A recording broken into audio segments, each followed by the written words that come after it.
로마 시민이라는 의식이 아주 남다른 곳입니다. 이 빌립보성은 바울이 2차 전도 여행을 할 때에 개척을 했던 곳이죠. 아시아, 그러니까 터키 반도를 계속 전도하려고 애쓰고 있는데 하나님이 계속 그를 막았단 말이죠. 그러다가 어느 날 밤에 꿈속에 마케도니아 사람 하나가 나타나서 이리 건너와서 우리를 도우라는 얘기를 듣고 건너가죠. 이 마케도니아 지역은 조금은, 그러니까 이 빌립보는 그래도 마케도니아 약간 안쪽에 있는데 이 그리스 반도와 그다음에 터키 반도는 거의 우리 거가대교보다도 좀 더 가깝게, 아주 가까운 정도의 거리로 붙어 있습니다. 그래서 날 좋은 날 반대편이 거의 보입니다. 알렉산드리아 쪽에서 바라보면 뭐 거의 다 반대편이 보이고 그쪽에는 다리도 놓여 있고 그렇게 서로 붙어 있습니다. 그래서 건너가서 그곳에서 복음을 전하는데, 왜 빌립보에 가자마자 그 자주장사 루디아라는 사람을 만나죠. 만나서 그 사람을 통해서 복음을 전하고 열심히 전하다 보니까 그 시기와 질투를 만나서 그래서 감옥에 갇히게 되죠. 그런데 그날 밤에 같이 신라와 더불어 찬송하고 있는데 옥문이 열리고, 그래서 옥문이 열려서 나가는데 간수가 이렇게 이제 죄수가 다 도망친 줄 알고 막 자기를 하려 그러니까 아니다, 우리 여기 있다. 그래서 이제 그 간수가 자기 집으로 데려가죠. 그래서 그날 그 유명한 말씀, 주 예수를 믿으라 그리하면 너와 내 집이 구원을 얻으리라, 이 말씀을 주심이 함께 온 집안이 세례를 받는, 그래서 첫 번째 이 빌립보에서의 교회가 되죠. 그 뒤로 이제 바울이 전도 여행을 다 마치고 우리가 지난번까지 묵상했던 고린도에 가서 복음 전하고, 그리고 다시 와서 이 빌립보 지방에 있으면서 고린도에 왜 디도를 파송했다가 그 다음에 또 여기 와서 디도를 만나고 고린도 후서를 보내고 했던 그런 거점 도시가 됐죠. 그러다가 이제 바울이 또 계속 전도 여행을 하면서 우리가 잘 아는 것처럼 여러 번 갇히잖아요. 여러 번 자기가 갇힙니다. 금방 얘기했던 그 빌립보에서 한번 갇혔던 사건이 있었죠. 그리고 또 3차 전도행 마치고 나서 이제 그 예루살렘 갔다가 가이사랴에서 갇히죠. 그리고는 이제 로마로 이송되기도 하죠. 그 외에도 여러 번 이렇게 갇혔습니다. 그러다가 이제 언제쯤인지 모르겠지만 아마 바울의 공생의 기간, 바울이 그 전도 여행 기간의 한 3분의 2나 4분의 3 정도 되는 지점쯤에서 또 한 번 더 잡혀서 감옥에 갇힌 것 같습니다. 전통적으로는 이 빌립보서가 로마 감옥에 갇혔을 때, 사도행전 28장에 로마 감옥에 갇혔을 때 그때 쓴 편지다라고 알려져 있지만, 학자들이 그 뒤로 계속 연구를 해보니까 아마 에베소에서 갇혔을 때 쓴 것 같다, 이런 얘기를 합니다. 어쨌든 간에 어딘가에 뭔가 갇혔습니다. 갇혔는데 그때 이 빌립보 성도들이 이 돈을 모아서 바울에게 이렇게 영치금을 보냅니다. 요즘이야 국가가 감옥에 넣으면 새끼밥은 다 먹여주지만 그러나 그 당시는 새끼밥 전혀 안 주었습니다. 그래서 본인이 알아서 해결해야 됐습니다.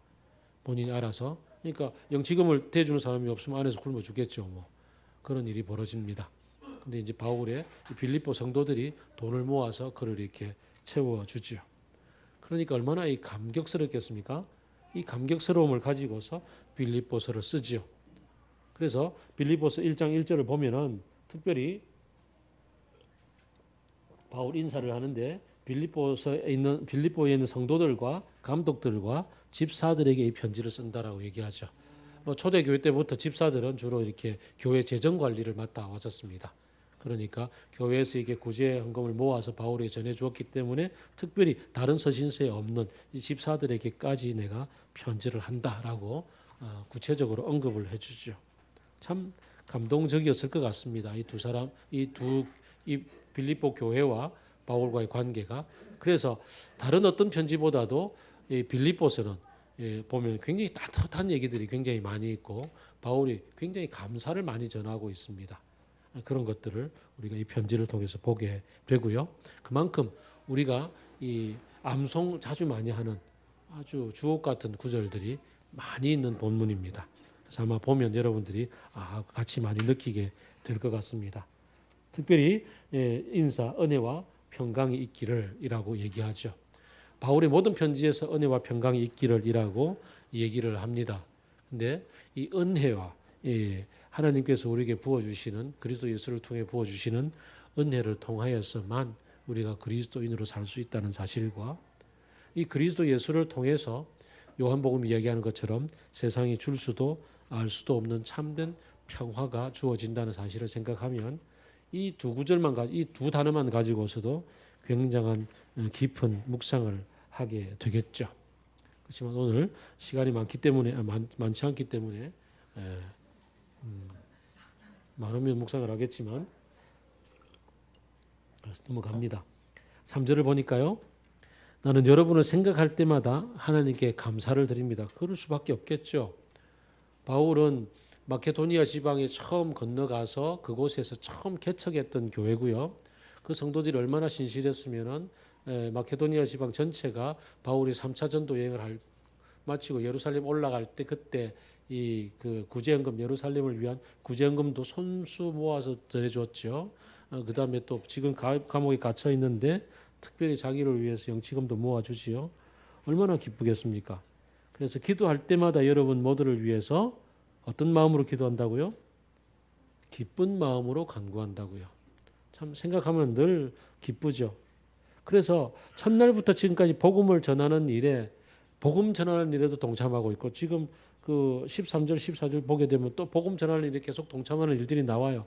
복음을 계속 전하고 있을 뿐만 아니라 또 내가 여러분을 마음에 간직하고 있는 것은 여러분들이 내가 갇혀 있을 때 복음을 변호하고 입증할 때 이럴 때 여러분이 다 나와 함께 행해 주었다라는 거죠. 참 많은 생각이 날 것 같습니다. 법정에서 변호할 때 또 복음 사역의 동력자로서 또 갇혀 있을 때 뭐 챙겨주는 것으로. 그래서 8절을 보니까 뭐라고 얘기합니까? 여러분 진짜 내가 여러분을 사모하고 그리워하고 진짜 보고 싶은데 하나님이 내 증인이다라고 얘기를 하죠. 하나님이 내 증인이다라고 얘기할 만큼 그렇게 그리워합니다. 그 사람이 제일 사람이 많이 그리울 때가 언제냐 하면 아마 다들 군에 입대했을 때라고 얘기를 합니다.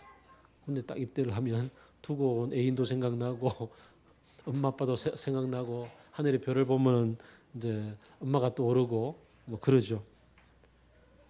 이 감옥에 갇혀 있을 때 어딘가에 갇혀 있을 때 내 마음대로 나의 수족을 부리지 못할 때 이럴 때 누군가가 참 많이 떠오르고 또 있죠.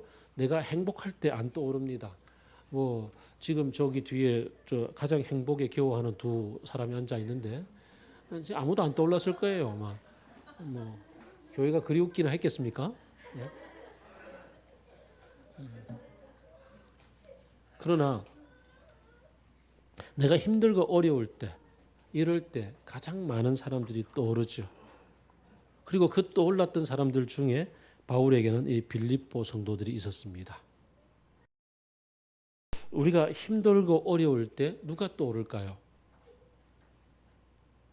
아마 남편에게 힘들고 어려울 때 아내가 떠오르면 제일 좋은 이 사랑의 관계를 누리고 있을 거고, 그렇죠? 다른 여자가 떠오르면 좀 힘들 거고, 그렇겠죠. 여러분이 힘들고 어려울 때, 그럴 때 주중에 정말 회사에서 빡쳤을 때, 이럴 때 맑은 물 식구들이 떠올랐다. 이러면 우리는 정말 신앙생활 잘하고 있는 거죠. 우리가 뭔가 가장 내 삶이 이렇게 버거울 때, 이럴 때 누군가를 찾아가서 내 마음을 털어놓고 좀 도와줘라고 얘기를 나눌 수 있는 사람이 우리들 중에 있다면 그만큼 우리는 참된 교회에 가까울 것 같고 누가 그런데 교회 본질이라는 단어 함부로 쓰면 안 된다 그러던데 어쨌든 주님이 우리를 핏값으로 사신 그 교회를 제대로 살아가고 있는 그런 사람들이 아닐까 생각됩니다. 저는 그 지난주에 여러분에게 나눠드렸던 그 책을 쓰면서 모두에게 다른 곳에서는 사인회 한다고 똑같은 말 거의 다 썼는데 여러분들에게는 똑같은 말을 쓸 수가 없었습니다. 한 명 한 명의 그 라이프 스토리가 떠오르고 저와의 관계가 떠올라서 그래서 한 명 한 명에게 나눠주는 얘기가 달랐습니다. 그만큼 참 크리스마스 카드 쓰는 기분으로 아주 멋지게 여러분들을 떠올리며 너무너무 감격스러웠습니다. 바울이 여러분을 사랑하고 그리워하고 보고 싶은 게 정말 하나님 앞에서 내 참말이다. 진짜 참말이다라고 얘기하는 그런 사람들. 서로가 서로에게 그런 사람들이 되면 참 좋겠습니다. 오늘 예배를 마치고 나서 성탄절이 내일 모레인데 또 우리 교회 성도들뿐 아니라 또 여러분 인생 가운데 여러분이 지금 있기까지 가장 중요한 버팀목이 되어 주었던 어떤 분들 있을 겁니다. 그분들에게 성탄절 메시지라도 한번 같이 보낼 수 있으면 좋겠다 생각이 듭니다. 그 다음 이제 내가 기도합니다. 그리고 기도하는 내용 중에 6절을 보니까요. 선한 일을 여러분 가운데 시작한 분께서 그리스도 예수의 날까지 그 일을 완성하시리라고 나는 확신합니다라는 기도가 있죠. 참 중요합니다. 그들이 바울을 통해서 복음을 들었고 복음이 그들 사이에서 이제 뿌리를 내리기 시작을 하고 열매를 맺혀 나가고 마지막에 보게 되면 11절을 보게 되면 그리스도 예수께서 주시는 의의 열매로 가득 차게 되기를 바란다라고 기도하는데 이렇게 되는 그 날을 소망하면서 이 모든 일을 시작한 분이 여러분이 지금 나에게 이렇게 영치금도 보내고 선한 일에 동참하고 있고 함께 교제 나누고 있고 하는 모든 일들 가운데서 그 모든 일을 시작하신 분은 다름 아니라 바로 그 예수 그리스도를 이 땅에 보내신 우리 하나님 아버지가 아니냐. 이 얘기가 이 속에 포함되어져 있죠. 그래서 그 하나님께서 예수 그리스도께서 다시 오시는 그날까지 여러분을 통해서 꿈꾸고 이루시고자 하시는 그 일을 반드시 이루어 가실 줄로 나는 확신합니다라고 이야기합니다. 결자해지라고 하죠. 창시자가 곧 완성자라는 얘기입니다. 우리가 믿는 하나님이 가장 신실한 분이시기 때문에 이 말 속에서는 바울이 지금 감옥에 갇혀 있는 상황 가운데서 나의 이 갇혀 있음을 통해서도 하나님께서 그가 뜻하신 가장 선한 일을 이루어 주실 거라고. 그래서 나중에 보게 되면 23절에서 25절에서 나는 여러분의 믿음 버물러 있어야 되겠고 여러분에게 여기서 풀려나서 여러분에게 나가게 될 거라고 나는 믿습니다라고 이야기를 하죠. 왜냐하면 하나님께서 선한 일을 이루실 것이 확신하기 때문에. 첫 번째 우리가 암송을 가장 많이 하는 구절이 여기에 나오죠. 선한 일을 여러분 가운데 시작하신 분께서 그리스도 예수의 날까지 그 일을 완성하시리라고 저는 믿습니다. 시작하신 분이 끝까지 이루어 주십니다. 선한 일을 이루신 분, 그것이 좋은 일이든지 아니 지금 내가 만나는 일이 기쁘고 즐거운 일이든지 혹은 바울처럼 갇혀있는 일이든지 어렵고 힘든 상황이든지 간에 나를 이 땅에 보내어주신 분 그리고 나를 예수 그리스도의 피값으로 사신 분께서 우리를 사신 그 선한 목적을 반드시 주님이 오시는 그날까지 이루어 가시지 않겠느냐라는 이 분명한 믿음. 이게 인생의 가장 중심에 서 있을 때 무엇이 두렵겠습니까? 무엇이 우리를 힘들게 하겠습니까? 힘든 와중에서도 뚝심 있게 일어설 수 있게 되는 거죠. 이 말씀이 우리 모두의 좌우명이 될 수 있으면 참 좋겠습니다. 저는 우리 아이들이 어릴 때부터 가장 최근에 이르기까지 시험 치러 갈 때마다 읽어주고 기도하는 성경 본문이 있습니다. 무엇이죠? 여호수아의 말씀입니다. 뭐지? 강하고 담대하라. 두려워하지 말라. 주께서 너와 함께 하신다. 이 말씀을 읽어주고 그리고는 함께 기도합니다. 그렇게 기도했다고 해서 항상 다 100% 시험에 좋은 성적을 받아온 것은 아니었습니다. 가장 최근에도 우리는 아픈 결과를 맞이할 수밖에 없었습니다. 그러나 그 가운데서 믿고 기도하고 분명히 붙잡고 있는 것은 우리 아이들을 우리에게 선물로 주시고 그 아이의 인생을 출발하게 하신 하나님께서 인생 전체를 통하여서 가장 선한 열매를 맺게 주실 줄로 믿는다는 겁니다. 그러면 지금 내가 당장 만나고 있는 이 눈앞에서의 좌절이나 슬픔이나 힘든 것조차도 뭐 책임지시겠지 뭐 하나님이 이라는 좀 이 담대함과 배짱이 생기는 겁니다. 죽기 아니면 까무러치기지 그러고서 불 속으로 뛰어들 수 있는 용기도 생깁니다. 왜냐하면 뒤를 든든하게 받쳐주시는 그분이 계시기 때문에 그렇습니다. 그래서 이 말씀이 나의 배짱의 근거가 되면 좋겠습니다. 어떤 사람들은 그 두려움에 직면하면은요, 그 뒤로 물러나는 사람이 있는가 하면 두려움에 직면하면 냅다 지르는 사람도 있습니다. 냅다 지르는 사람을 보고 용기 있다고 하겠지만 그러나 실은 가만 생각해 보면은 뒤를 돌아보면 두려웠기 때문에 그렇습니다. 두렵기 때문에. 제가 아주 그 간단한 저 자신의 예를 들어보면 그렇습니다. 저 자신에게 있어서 당구는 굉장히 시험대입니다.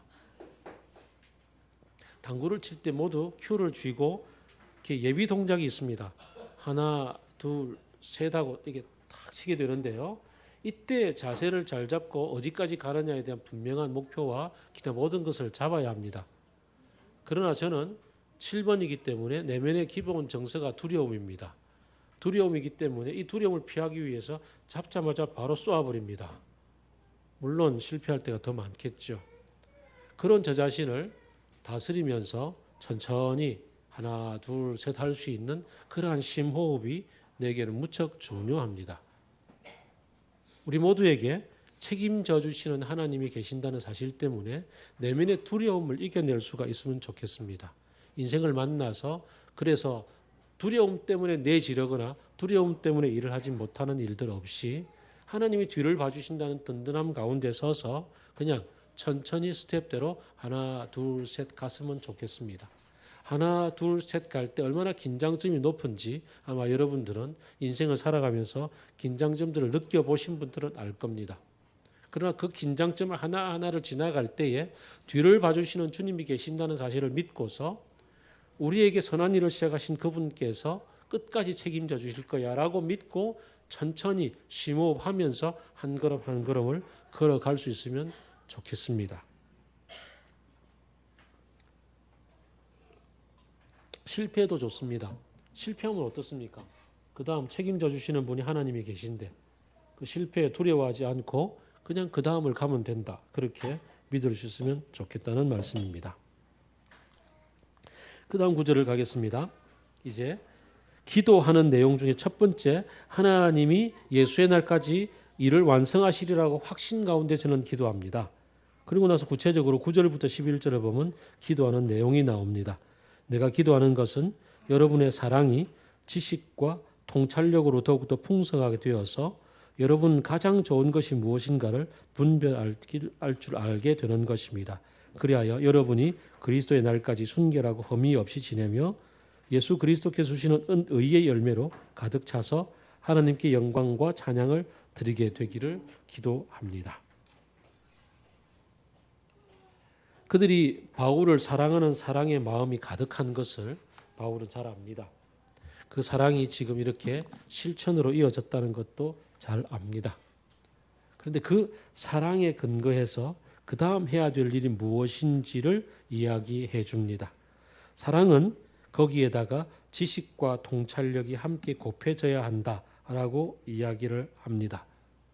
우리는 보통 사랑 그러면은 보통 감정이라고 많이들 생각을 합니다. 사랑 누가 말했나? 꽃보다 아름다운 거라고. 사랑하면 모든 사람이 다 예뻐 보이고 그렇게 막 파토스 일어나는 감정이라고 생각을 합니다. 최근에 누가 회친 한 분이 이런 얘기를 썼습니다. 내 인생에 가장 잘한 것은 내 아내와 결혼한 것이다. 내 인생에 가장 잘못한 것은 내 아내와 결혼한 것이다. 밑에 댓글이 쫙 달렸는데 이 위험한 발언 빨리 취소하시오. 이런 댓글들이 주류를 이루고 있었고 공감입니다 하는 사람 딱 한 사람 보았습니다. 사랑이 감정일 때 그렇습니다. 사랑이 감정이라고 생각할 때 가장 잘한 것도 결혼한 것이고 가장 잘못한 것도 결혼한 것입니다. 그러나 사랑은 거기에 지식이 더 붙여져야 하고 통찰력이 더해져야 합니다. 분별력이라는 것이 무엇이겠습니까? 지금 바로 뒤에 보게 되면요, 바울은 이 빌립보 성도들을 무척 사랑합니다. 그런데 지금 바울이 처한 형편 가운데서 복음이 전파되는데 어떤 사람은 선한 마음으로 전파하는 것도 있고 어떤 사람은 지금 아주 시기심과 질투심이 가득해서 복음을 전하고 있다는 것도 지금 잘 알고 있습니다. 사랑이라고 해서 다 모든 것을 눈 감는 것이 아니라 이것이 어떤 상황에 놓여 있는지, 이 사람이 지금 어떤 상황인지, 진리가 무엇인지를 분별할 수 있는 그러한 능력을 갖추고 있어야 한다는 것이지요. 분별력 아주 중요합니다. 분명히 요셉은 아버지를 사랑했고 베냐민을 사랑했습니다. 요셉은 지금 이집트의 총리가 되어져 있었습니다. 그리고 그 가나안 땅 전체를 통틀어서 전 지역에 기근이 만연해 있다는 것을 잘 알고 있었습니다. 그런 그가 이제 할 수 있는 길은 무엇이겠습니까? 그의 형들이 지금 곡식을 얻으러 왔습니다. 가나안 땅도 형편이 안 좋다는 걸 알았습니다. 그가 지금 권력을 가지고서 할 수 있는 일들이 굉장히 많습니다. 첫째는 곡식을 먼저 보내었습니다. 그러면서 베냐민을 보고 싶은 마음이 너무나 컸기 때문에 그래서 그는 이제 은잔을 숨겨서 넣었다가 그 꼼수를 가지고 다시 형들을 붙잡아 와서 볼모로 한 사람을 붙잡아 두고서 베냐민을 데리고 오지 않으면 죽이겠다는 협박을 가하고 두 번째로 내려왔을 때야 비로소 형들을 붙잡고 울면서 무엇보다 베냐민을 만났기 때문에 그리고 나서는 아버지를 모시고 오라고 얘기를 하지요. 그가 가나안 땅에 잘 알고 있었을 때에 아버지의 특별한 총애를 받았고 그는 분명히 아버지로부터 할아버지의 얘기들을 들었을 겁니다. 할아버지 아브라함에게 하나님께서 임재하셔서 가나안 땅에 있게 하고 이걸 약속의 땅으로 준다고 하는 얘기를 분명히 듣고 알고 있었고 아브라함과 이삭의 얘기를 듣고 있었습니다. 그들이 가나안 땅을 떠나려고 했을 때 약속을 벗어나려고 했을 때 어떻게 하나님이 그들을 바로 잡아서 가나안 땅으로 데리고 왔고 이곳에 있게 했는지에 대한 얘기도 분명히 듣고 알고 있었을 겁니다. 그런 지식이 있었고 그렇다면 그런 통찰력을 발휘해서 그 다음 행동을 할 수가 있었을 겁니다. 사랑하는 마음을 가지고서 그가 무한 공개의 원칙 그냥 가나안 땅에 계십시오. 제가 올려드리겠습니다. 이러고 올려드릴 수가 있었을 겁니다. 그러나 그는 보고 싶은 마음이 너무나 굴뚝 같았고 그리고는 자기 자신이 여기에 있음을 과신했습니다. 권력이 영원할 거라고 생각했습니다. 이곳에는 지금 힉소스 왕조, 다시 말하면 위로부터 내려왔던 사람들이 그 원주민들을 왕조를 무너뜨리고서 왕조를 세웠고 같이 우리가 남이가 시절을 살고 있었기 때문에 이 권력이 영원할 거라고 생각하고 적당히 있다가 올라가면 돼라고. 그래서 더 깊숙이 들어오지 않고 고센 땅에서 자리를 잡고 있다가 기근이 끝나면 올라갈 수 있을 거라고 그렇게 기대하며 모시고 왔었습니다. 그게 400년이나 세월을 보내게 된 출발이었습니다. 그가 좀 더 분별할 수 있었다면, 그가 좀 더 하나님의 말씀을 통찰할 수 있었다면 아마 분명히 아버지 모시고 오지 않고 그냥 올려 보내는 것으로서 충분하지 않았을까 생각해 봅니다. 그가 베냐민이 보고 싶었다 하더라도 그렇게 꼼수 부리지 않고 그냥 충분히 그 정직한 길을 걸어갈 수 있었을 거라고 생각을 해볼 수 있습니다. 그러나 그의 이 사랑의 지식과 통찰력, 다시 말하면 분별력이 뒤따르지 못했기 때문에 400년이라는 세월을 이제 가나안을 벗어나서 이집트에서 나중에는 종살이를 하며 보내게 되는 거죠. 사랑에는 분별력이 있어야 합니다. 어제 저는 목욕탕에 갔다가 아주 6살, 4살 요 정도 되는 아들과 함께 목욕을 온 아빠를 만났고 아빠가 옷도 입혀주고 하는 애들을 보고 조단조단 말로 이렇게 잘 다 이루고 있는 이런 걸 보면서 참 부러웠습니다. 나도 저런 아들이 하나 있었으면 목욕탕에 같이 올 건데 근데 그 아빠가 차근차근 타이르는 모습에서 속으로 아주 뜨끔하고 저건 아닌데 그런 생각을 했었습니다. 아이를 당해서 그 아빠가 너에게 제일 힘든 게 뭔지 아니? 네가 말이 시도 때도 없이 많다는 거야. 뭐 이러면서 네가 그렇게 할 말 못할 말 자꾸 하니까 친구가 없는 거야. 친구들이 널 싫어하는 거야. 뭐 이러는 거지.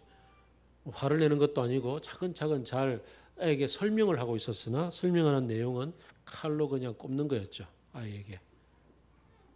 그러니까 친구가 없는 거야. 이런 얘기를 아빠가 할 수 있는 분별력이 없는 거죠. 분명히 아빠가 아이를 사랑하지만 그러나 이 아이에게 이 말이 어떤 역할을 하고 있으며 아이가 실제로 지금 바깥에서 친구가 있는지 없는지는 모르지만 없었다 하더라도 그런 아이에게 이 상처되는 환경 속에서 아빠가 이 말을 했을 때 어떤 결과를 낳는지에 대한 분별력과 통찰력이 부족한 겁니다.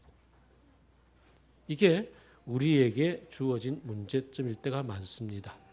우리는 분명히 사랑합니다. 그러나 우리의 사랑은 하나님께서 우리에게 주셨으나 우리의 자기중심적인 그러한 마음 때문에 왜곡되고 삐뚤어져서 눈앞이 가리워져서 제대로 보지 못하고 분별하지 못할 때가 참 많습니다. 요한일서는 얘기하기를 하나님은 사랑이시고 사랑은 우리에게서 난 것이 아니라 하나님으로부터 주어졌다라고 얘기를 합니다. 그러므로 우리는 사랑을 배워야 합니다. 부부지간에 살아가면서 아까 감정으로만 서로 사랑한다고 하면 어느 순간 분명히 후회하는 날이 옵니다. 그러나 살아가는 세월 동안에 점점 하나님을 알아가는 성숙의 기회로서 아내를 사랑하고 남편을 사랑하는 것을 배워간다면, 자식이 태어날 때 자식을 통해서 사랑하는 것을 배워간다면, 그렇다면 우리의 인생 전체를 통해서 그리스도께서 주시는 의의 열매가 가득 차게 되는 것을 점차 배우게 되는 겁니다. 우리는 그래서 사랑을 배워가야 합니다.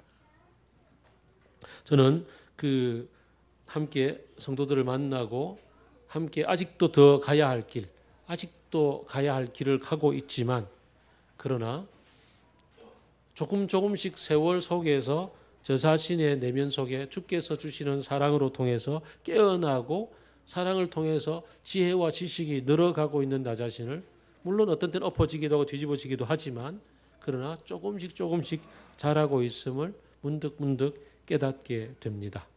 하나님이 주신 참된 사랑과 지식을 배우게 될 때 저는 여러분에게 지난주에 나눠드렸던 책에서 기록했던 것처럼 그 세상 속으로 나가서 이웃들을 만날 때 그들이 어떤 상황에 있든지 그 한 사람들을 사랑의 중심에 서서 인격으로 만날 수 있는 그러한 조그마한 출발선에 서 있구나라는 것들을 자주 깨닫게 됩니다. 우리가 직장에서 뭐 권력의 관계로 만나든지 이해의 관계로 만나든지 상사와 이렇게 혹은 부하 직원으로 만나든지 혹은 그 서로의 그 질투와 경쟁 관계로 만나든지 여러들 만남들 가운데서 사랑 속에 지식과 통찰력이 자라게 될 때 점점 주님의 사랑으로 자라게 될 때 그들 가운데 있으면서 하나님이 주신 사랑으로 인해서 내가 뭔가 다른 세계 속에 있구나. 다른 사람들이 보지 못하고 있는 사랑의 지혜가 내 속에 있구나라는 것들을 문득 깨닫고 그것을 겸손하게 나누어 줄 수 있는 그런 사람들로 자라게 될 겁니다. 무엇보다 중요한 것은요. 하나님이 주신 사랑이기 때문에 바울이 지금 갖고 있는 태도처럼 기도하는 겁니다. 내 속에서 뭔가 된 줄 알게 될 때 그때 어느 순간 무너지고 망하게 되더라고요. 주님, 주께서 이렇게 하여 주옵소서. 우리에게 시작하신 이가 당신이십니다. 끝까지 책임져 주십시오. 라고 기도하고 우리에게 사랑을 더하여 주시옵고 우리에게 이 사랑의 지혜와 지식을 더하여 주셔서 우리의 삶에 의의 열매가 늘어날 수 있도록 인도하여 주옵소서라고 주님께 기도하고 사람들을 만날 일입니다. 저는 오늘 새벽에 일어나서 말씀을 묵상을 하고 이 빌립보서의 말씀이 내 속에 가득 차는 아주 고요함 속에 있었습니다. 그러다가 문득 아내와 약간의 제가 툭 한마디 던지고 아내가 툭 한마디 했는데 그 순간 제 마음이 갑자기 새하얗게 변하는 것을 느꼈습니다. 이게 뭐지? 금방 굉장히 충만한 말씀이 있었는데 그 순간 왜 갑자기 이 말씀의 능력이 다 사라지고 갑자기 멍해지는 걸까? 우리 대부분 우리의 현실을 살아가면서 그럴 때를 자주 만납니다.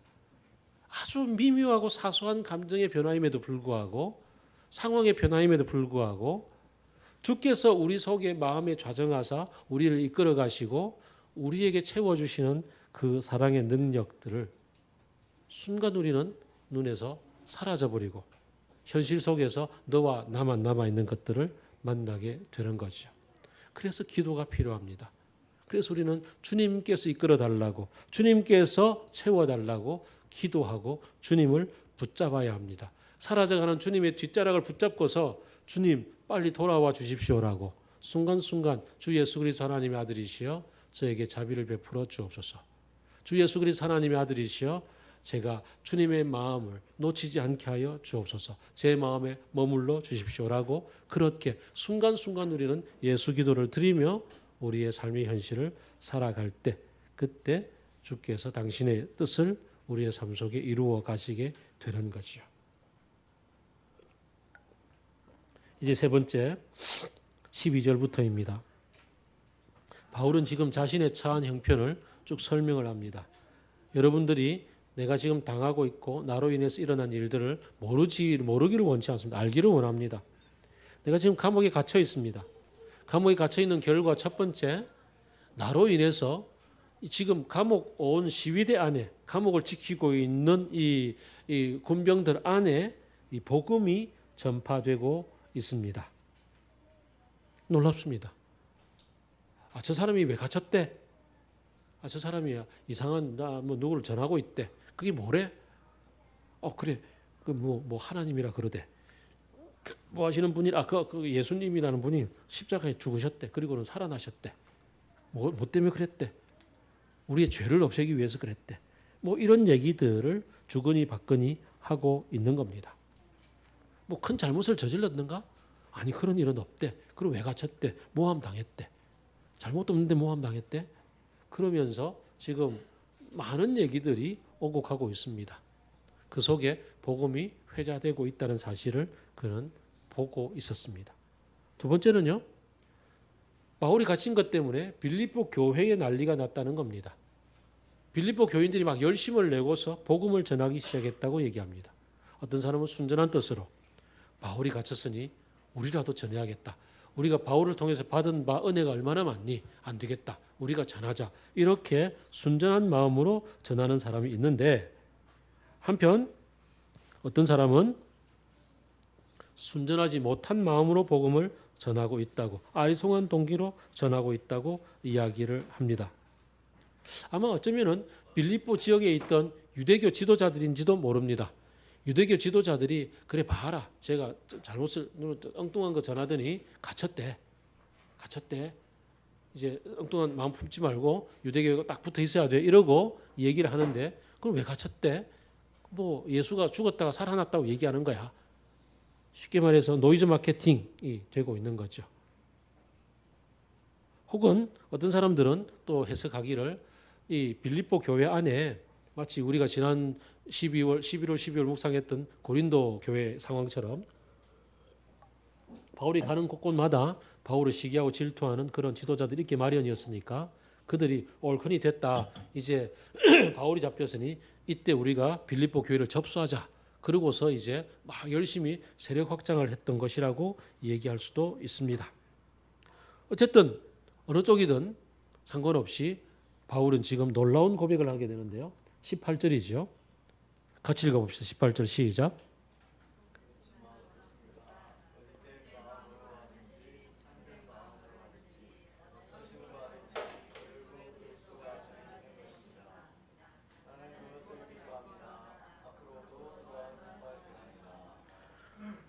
자기가 지금 갇혀 있다는 것을 안중에도 없습니다. 억울하게 갇혔다는 것도 생각하지 않습니다. 근데 오히려 갇힌 것 때문에 이러저러하게 복음이 전파되고 있다는 겁니다. 그들이 참으로 하든 거짓으로 하든 그것도 별로 신경 쓰지 않는다는 겁니다. 복음이 전파되고 있기 때문에 나는 기뻐하고 기뻐합니다. 거의 속이 없는 사람 같습니다. 도대체 바울이 이런 내공이 어디서 생겼을까? 참 놀랍기만 합니다.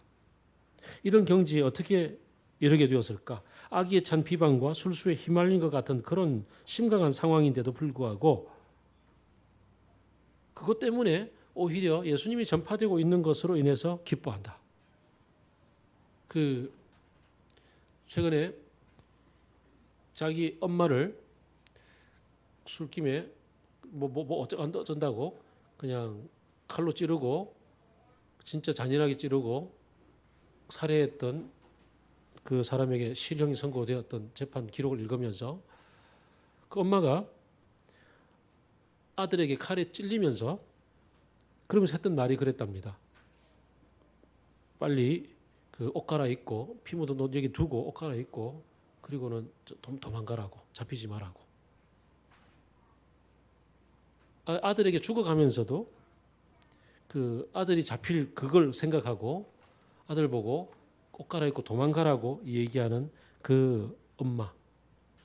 참 그 마음속에 무엇이 있었던가 한번 생각해 보면 그냥 엄마로서의 무한한 사랑, 아들만이 더 걱정이 되는 자기의 생명은 별 생각 없이 그랬던 그 엄마가 떠오르죠. 바울은 지금 왜 무엇 때문에 속도 없이 전파되는 게 그리스도면 기뻐하고 기뻐한다고 얘기하는 걸까요?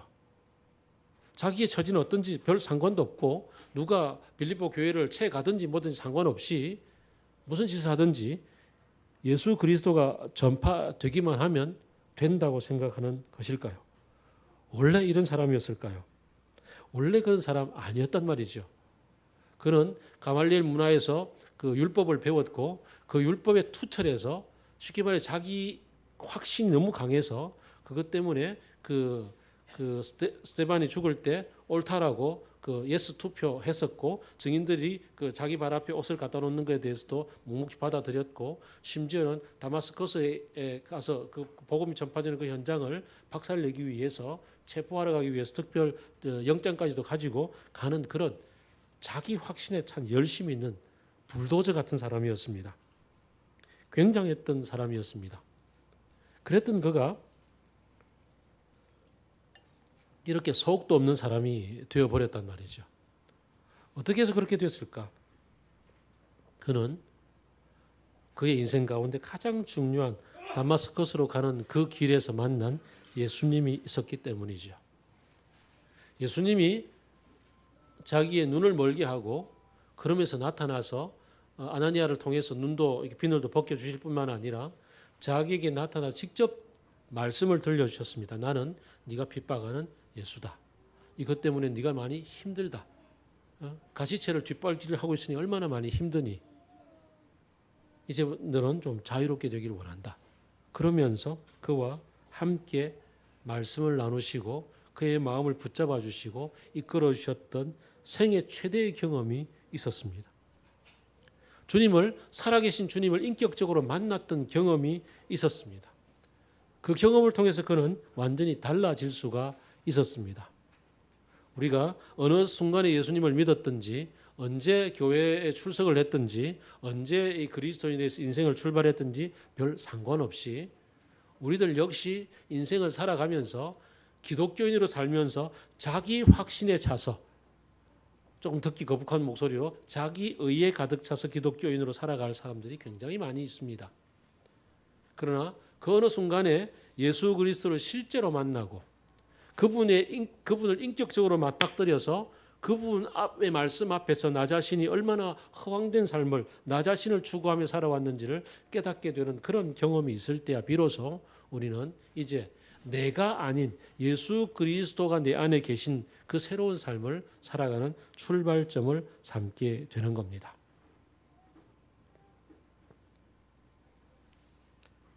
많은 경우에 이 예수 그리스도의 인격적인 살아계심을 만날 때는 우리 자신의 외적인 환경이 넉넉할 때는 아닌 것 같습니다.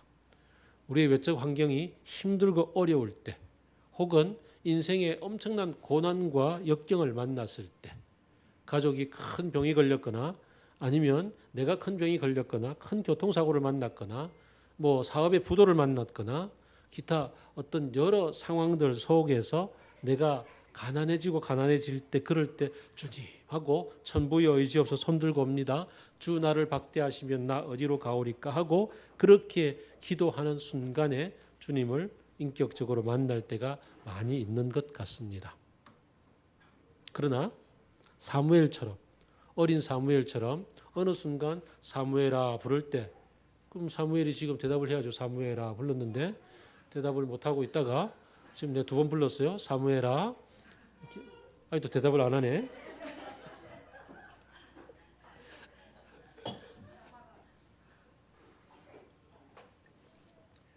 그 하나님을 만나는 방식을 제대로 모르고 있다가, 그러다가 어느 날 하나님을 인격적으로 딱 맞닥뜨려지는 어떤 그런 그 실존적 체험들을 그렇게 인생 살아가다가 아무 일 없이 어느 날 만나게 되기도 한단 말이죠.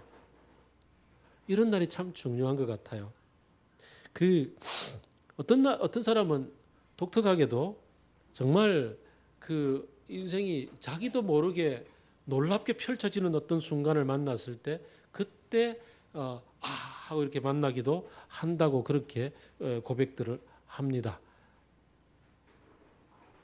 문제는 그렇게 외적인 어떤 일들이 막 펼쳐지거나 다물어지거나 이럴 때 주님을 만난 그 경험들이 뭐 바울도 마찬가지겠지만 그 약효가 그렇게 길지 않다는 거죠.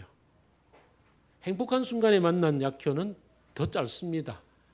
어느 날 목사님 한 분이 그 교회를 떠난 지 꽤 오래된 한 형제가 교회를 찾아와서 얘기를 너무 감사하다고, 내가 감사한금 하고 싶다고 막 이러면 찾아온 형제가 있었는데 얘기를 들어보니까 로또를 만났답니다. 그래서 너무너무 기뻐서 주님 생각이 나서 감사한금 하고 싶어 왔답니다. 감사하죠. 고맙죠. 기쁘고 감격스럽게 그날 기도도 드리고 막 그러고 예배도 드리고 감사한금하고는 그 다음 주부터는 다시 안 오더라는 거죠. 역경을 통해서 만난 하나님은 조금은 깁니다. 그러나 그것도 다시 삶이 바뀌어지고 좋아지면 다시 원위치 될 때가 많습니다. 뭐 바울은 어떨까요? 그때 짠하고 만났던 그 하나님, 그 예수 그리스도의 경험이 그 인생을 바꾸는 것은 틀림이 없으나 무엇보다도 그의 이 내면에 가득했던 자기의와 이 결정적인 이 꺾어짐은 당했을지 몰라도 그의 기질과 그리고 자기의 저돌적인 탱크와 같은 그러한 성격은 잘 안 바뀌었던 것 같습니다. 그가 아무것도 없었던 시절에 아라비아 광야에서 3년을 묵상을 하고 저그 집 다소에 가서 혼자 주님 하고 지내던 그 참 외롭고 힘든 시절에 그를 불렀던 사람이 누구냐 하면 바로 바나바였습니다. 바나바가 그를 불러서 안디옥 교회에서 같이 동역하고 사역을 했었습니다. 그리고는 그가 설교할 수 있는 기회도 주었고 가르칠 수 있는 기회도 줬고 그와 더불어서 함께 전도 여행의 놀라운 역사들을 1차 전도 여행을 돌아다니면서 수많은 것들을 경험하고 하나님의 역사의 현장들을 보고 왔었습니다. 그랬었는데 2차 전도 여행을 떠날 때 어땠습니까? 이게 누구야? 바나바의 조카 마가 요한이 출발하자마자 구브로섬에 가자, 자기 고향이니까 구브로섬 가자마자 힘드니까 나 안 갈래 그러고 포기해버리고 집에 눌러앉았던 그 마가 요한을 이제는 좀 격려해서 데리고 가자. 이제 우리도 길도 좀 아니까 예전하고 다르겠지 하고 이렇게 데리고 가자는 그 얘기에 안 된다. 처음에 우리를 배신하고 떠난 그를 어떻게 우리가 받아들인단 말이냐라고 아주 강력하게 반대를 했고 그 반대 때문에 결국은 자기를 천가하고 지금까지 키워주었던 자기의 든든한 후원자였던 바나바와 결별하게 되죠. 바나바는 마가를 데리고 떠나고 바울은 대신에 실라를 데리고 떠나고 그래서 이 빌립보에 와서 감옥에 갇히고 실라에게 찬송도 하고 그랬던 거였잖아요. 그랬던 자기 아주 내세울 게 많았던 사람이었습니다. 자기가 이방인들에게 복음을 전하는 데 있어서 생각해 볼 때 분명하게 이 세례만 베풀면 되었지 할례를 행할 필요도 없고 율법을 율법 하는 거 지킬 이유가 없다라고 분명하게 선을 그었습니다. 근데 예루살렘에서 내려오는 그 성도들의 그 지도자들이 와서 계속 거기에 딴지를 걸고 율법적으로 금했던 것들 뭐 예를 들어 음주 문제라든가 이런 문제들에 딴지를 걸고 혹은 우상에 바쳐서 재물 먹는 거 이런 문제를 딴지를 걸 때 아주 강력하게 반발을 했고 그것 가지고서 자기가 예루살렘에 올라가서 사도들하고 단판을 붙었고 그때 저 유명한 사도들도 나와 교제 악수를 하면서 이른바 선교 원칙을 정했잖아요. 우리는 예루살렘과 유대 지역, 너는 이방 지역. 이렇게 악수를 했던 그것을 갈라디아서 1장에서 얘기할 때 저 유명하다는 사도들도 나와 교제 악수를 했고 이렇게 자기를 분명하게 내세울 수 있었던 그런 자기가 분명한 사람이 이 바울이었습니다. 그런데 그가 그의 공생애의 한 3분의 2 혹은 4분의 3 지점이 되었던 이 빌립보쯤 왔을 때 빌립보서에서 뭐라고 얘기합니까? 속이 없는 사람이 된 거죠. 내가 지금 갇혀 있고 이 갇힌 것 때문에 어떤 사람들은 막 그냥 시기 질투로 그냥 봐라 하고 이제 이 기회다 그러고서 전하고 이것에 대해서 예전 같아서는 분명히 뭐 아주 강력한 편지를 썼을 것 같은데 적어도 그가 빌립보에 머물렀던 그때 고린도 후서를 막 쓰면서 고린도 전서와 후서 사이에 아주 엄중한 편지 막 휘갈겨 썼던 그 편지를 보낼 만큼 아주 강력하게 썼을 텐데 그렇지 않고 뭐라고 얘기합니까? 그러면 어떻습니까? 거짓된 마음으로 하든 참된 마음으로 하든 전파되는 게 그리스도면 되지 않았겠습니까? 나는 그것 때문에 기뻐하고 기뻐합니다. 라고 이야기를 하지요.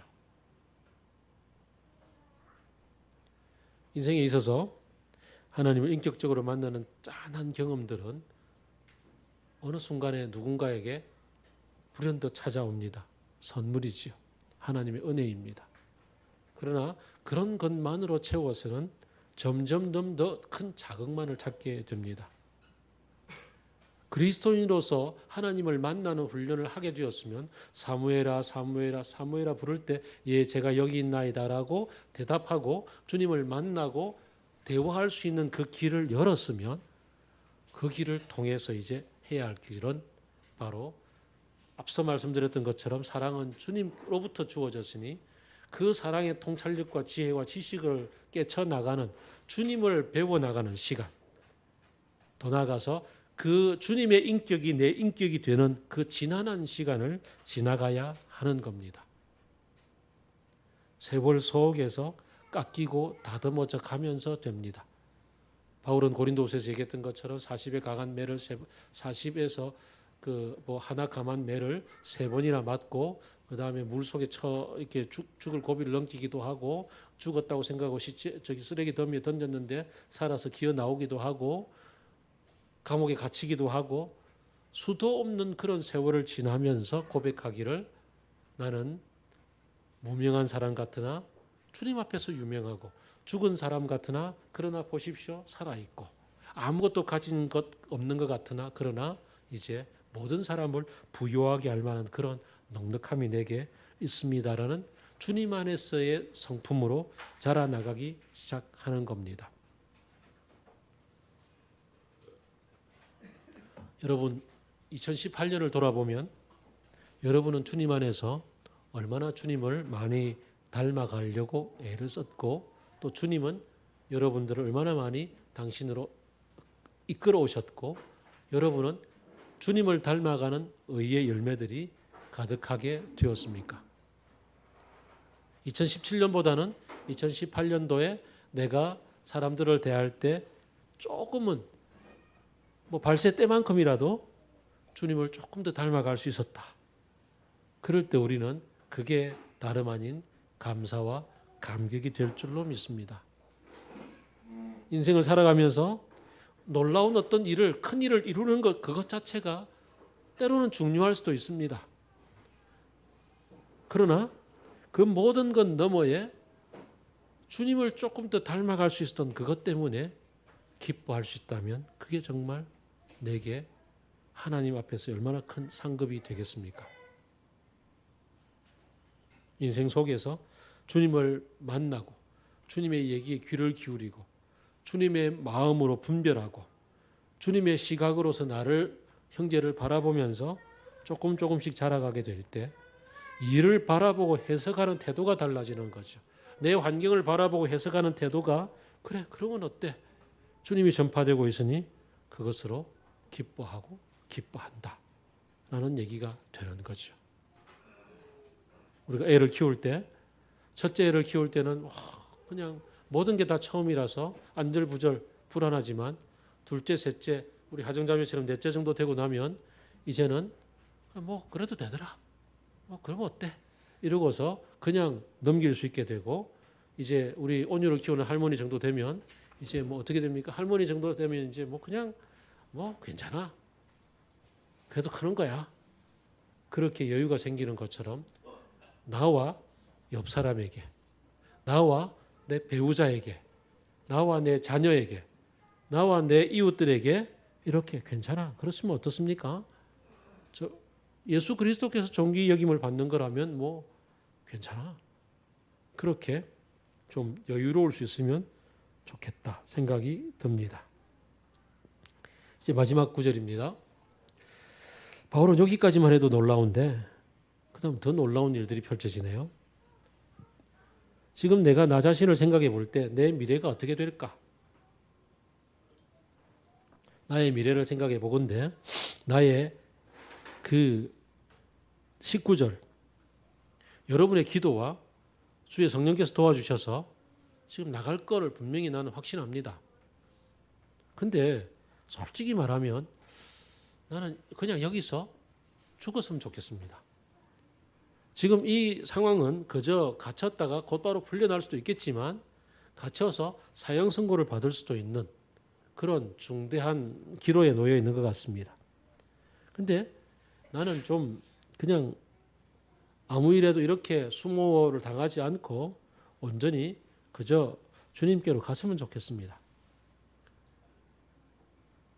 바울은 이때 주님이 다시 오셔서 세상을 완성하시고 그리고는 우리 몸이 다시 살아나서 그 다음에 온전한 하나님의 나라를 누려나가는 이미 시작되어서는 아직 완성되지 않은 하나님의 나라에 대한 분명한 신학적인 통찰을 다 가지고 있는 것인지 아닌지는 잘 모르겠습니다.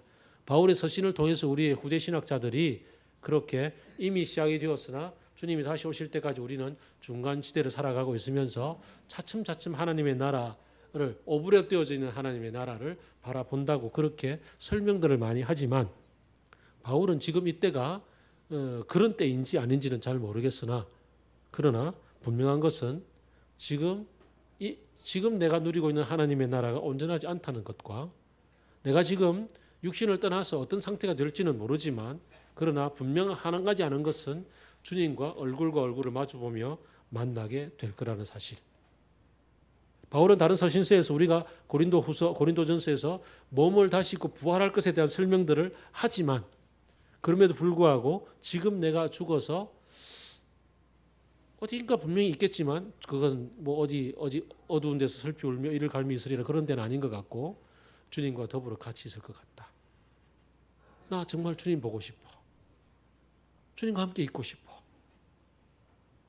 이런 간절함이 있는 거죠. 특별히 그는 주님이 세상에서 공생의 기간을 사역하시는 동안에 그와 함께 하지 못했던 이 아쉬움이 또 더 아마 어쩌면 그를 그렇게 불렀을지도 모르지만 그러나 나는 주님 품에 안기고 싶어.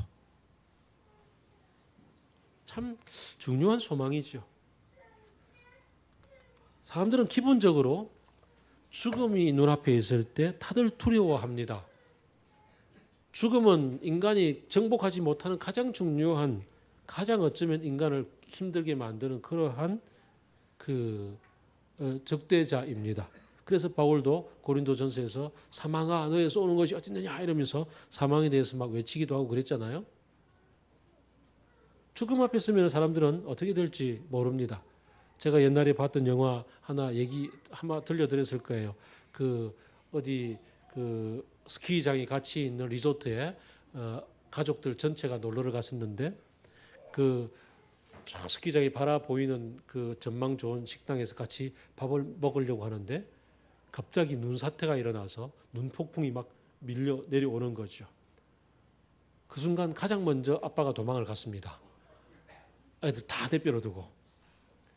근데 알고 보니까 이게 눈폭풍이 아니라 거기서 저 위에서 눈 청소라는 통에 바람이 불어서 그저 눈가루가 날려서 폭풍처럼 보였던 거였죠.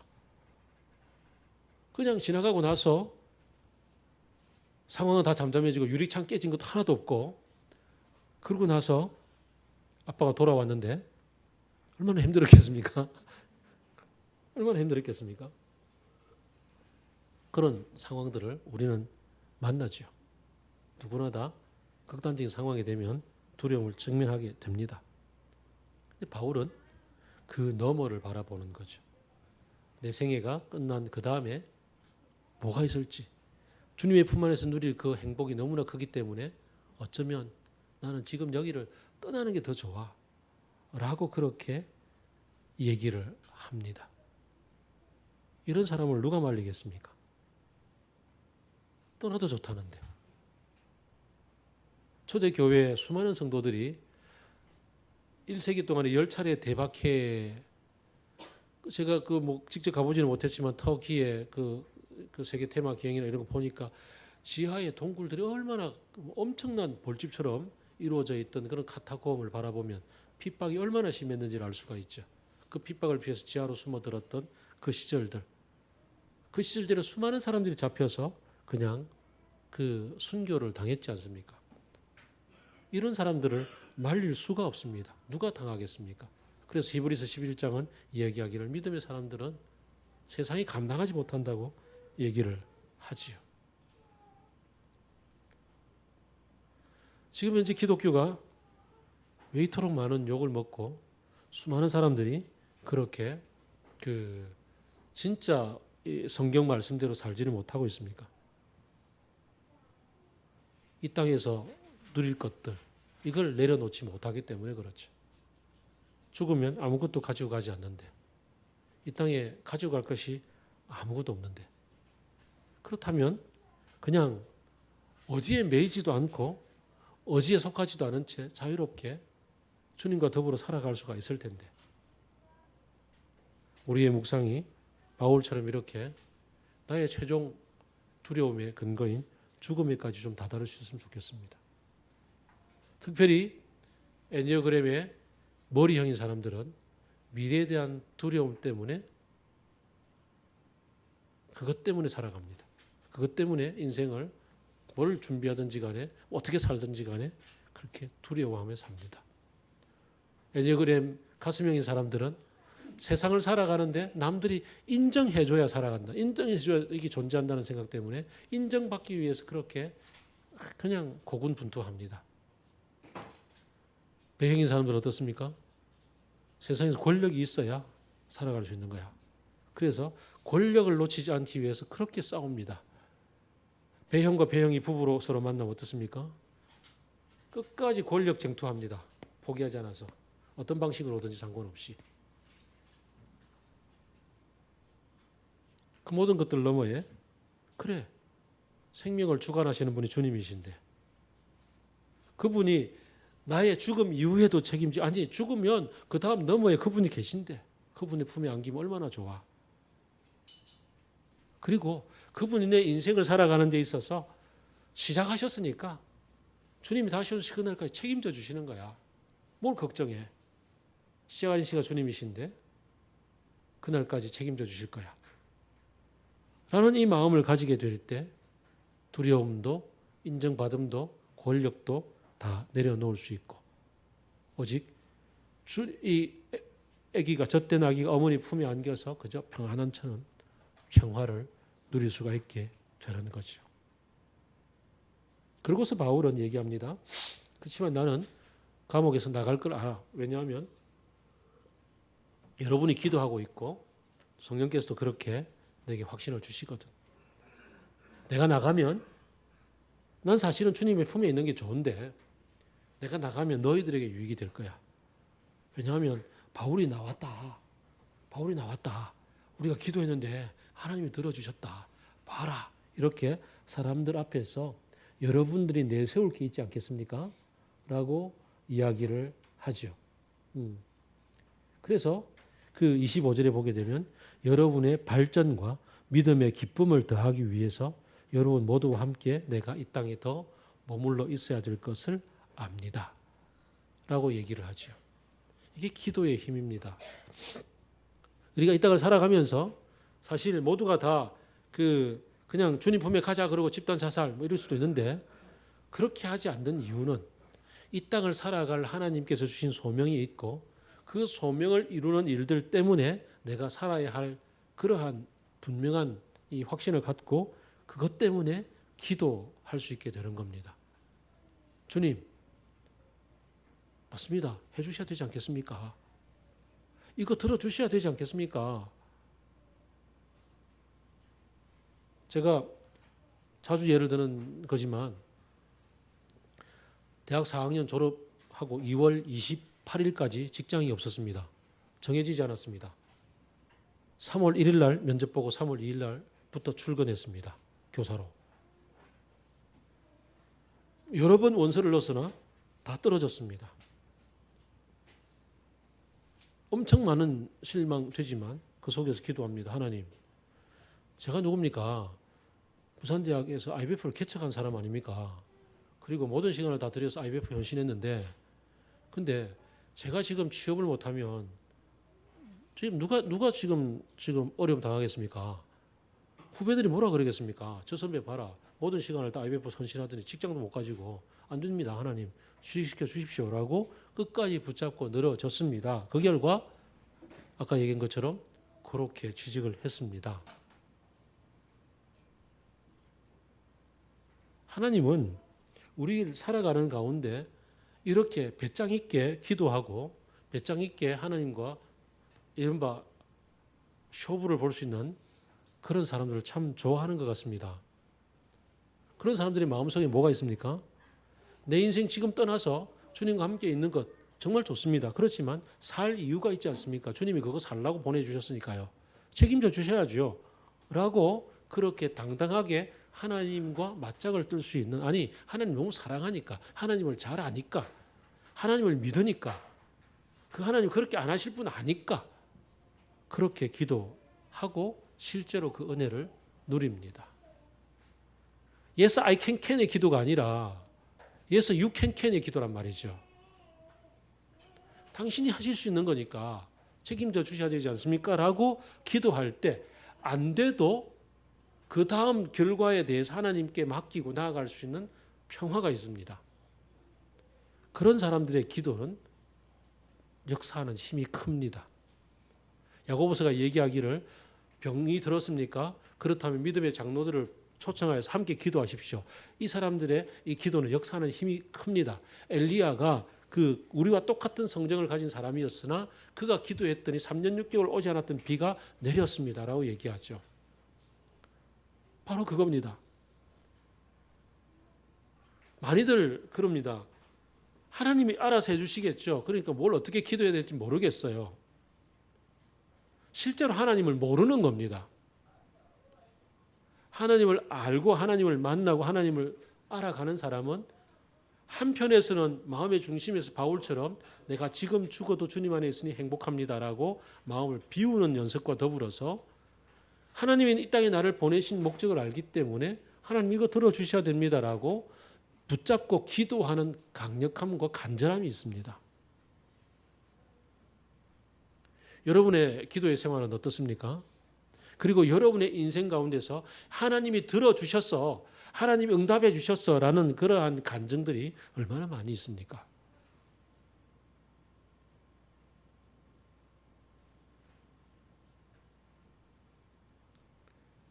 바울의 인생을 통해서 우리가 하나님을 배우게 됩니다. 우리 속에 선한 일을 시작하시니가 주님 오시는 그날까지 이루실 줄을 확신하는 것과 더불어서 또 하나 지금 죽어도 주님의 품 안에 있으니 나 그게 너무 좋습니다.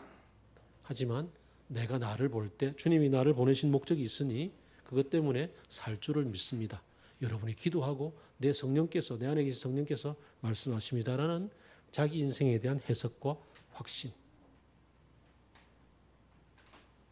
우리는 인생을 살아가면서 이렇게 주님을 알아갑니다.